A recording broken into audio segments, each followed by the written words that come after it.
Hello, it's Justin Woodall, your trusted Athens real estate advisor.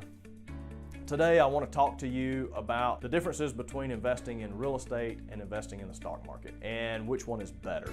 Well, which one is better is going to depend on who you talk to, and really personal preference I think is a big piece of it as well. Now I'm a little bit biased, and so my opinion is real estate is a better investment, and that's my personal choice as well to invest in real estate, and it's because it's what I know. But there's a few things I like real estate, a few reasons I like real estate better than the stock market, and I want to share those with you. One is that simply when you invest in a cash flow producing, income producing rental property, it pays you every single month. And there are some stocks that will pay dividends, but the real estate will pay you every single month. There's a tenant that's going to live in there, that's going to go to work every day, earn a paycheck so they can write a check to you to cover their rent. So you're receiving that income every single month. I like that. Most people that invest in stocks, they invest for appreciation. Well, most of the time, and we've seen some down times with real estate over the last few years, but over the long course of time, real estate also appreciates in the same way that the stock market appreciates. I just like that I get paid every single month when I own rental property. Another reason is you can use leverage when you're buying real estate.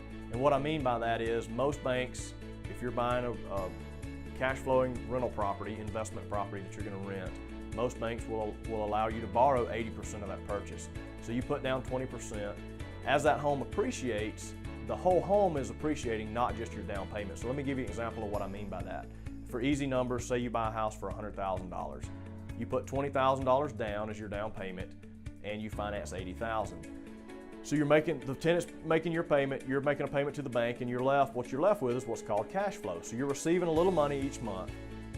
But say over the course of the next 2 or 3 years, that house appreciates 10%. Then the $100,000 house is now worth $110,000. And so your $20,000 investment has now, in essence, earned you $10,000 more, which means that's a 50% return. So unless you're getting returns of 50% in the stock market in 2 or 3 years, then real estate may be returning, even on an appreciation basis, a little better when you leverage through the bank.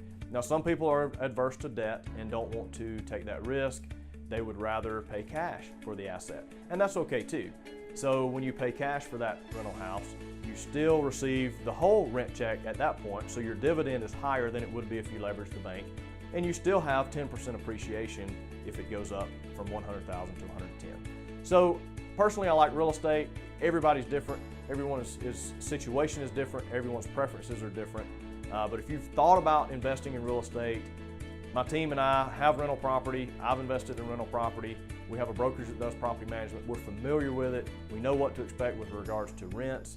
We know what to expect with regards to repairs, how to analyze houses, and things like that. So if you, friend, family member, or coworker has thought about investing in real estate, reach out to us.